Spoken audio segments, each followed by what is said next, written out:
যে ওয়াকাফ জিনিসটা কি শরীয়তের দৃষ্টিতে, শরীয়তের বিধানে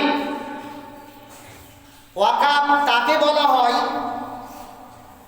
যে কোনো বস্তু নিজের মালিকানা থেকে আল্লাহর মালিকানায় করে দেওয়ার নাম হচ্ছে ওয়াকাফ। কোনো বস্তু নিজের অধীনে ছিল, নিজের আয়াত্তে ছিল, এই নিজের মালিকানা বা অধীন থেকে আল্লাহর অধীনে করে দেওয়ার নাম হচ্ছে ওয়াকাফ।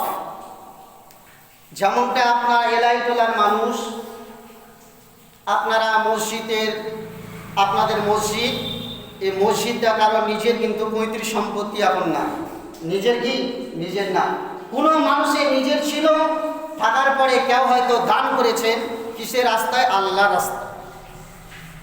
নিজের মালিকানায় ছিল, নিজের অধীনে ছিল, নিজের অধীন থেকে, নিজের মালিকানা থেকে বের করে আল্লাহ রাস্তায় আল্লাহর অধীনে করে দিয়েছে বলে এই মসজিদটা ওয়াকাফের আন্ডারে পড়ে।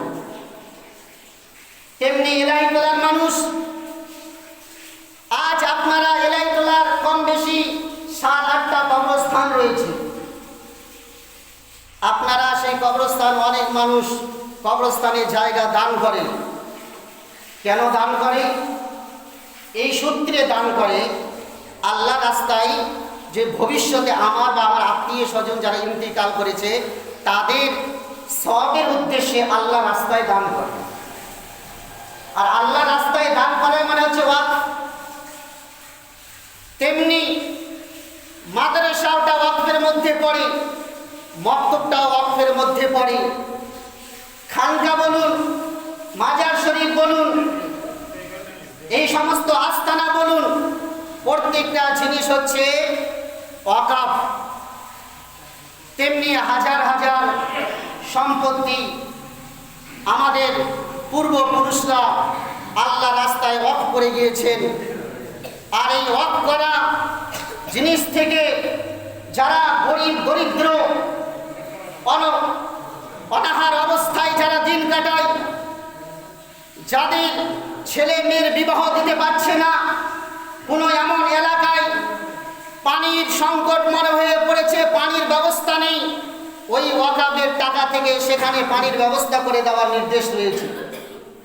এরকম ওয়াকাফ সম্পদ থেকে, ওয়াকাফের টাকা থেকে বিভিন্ন জিনিস গরিব দুঃখী অসহায় ব্যক্তিদের সাহায্য করতে বলেছে। আজকে ভারত সরকার এই মুসলমানদেরকে দেওয়া বাপ-দাদা পূর্বপুরুষদের এই সম্পদকে অপহরণ করার জন্য আজকে এই ওয়াকফ বিলকে পাস করে নিজের আয়ত্তে করতে চায় আর মুসলমানের হককে কেড়ে নিতে চায়। আজিজানে মহতরাম, আজ যদি আমাদের পূর্বপুরুষদের দেওয়া সম্পদ সরকার বিচ্ছিন্ন করে আমাদের হককে কেড়ে নিয়ে আমাদেরকে নিচু পদে, আমাদেরকে মাথা নত করার জন্য এটা একটা ষড়যন্ত্র বা চক্রান্ত।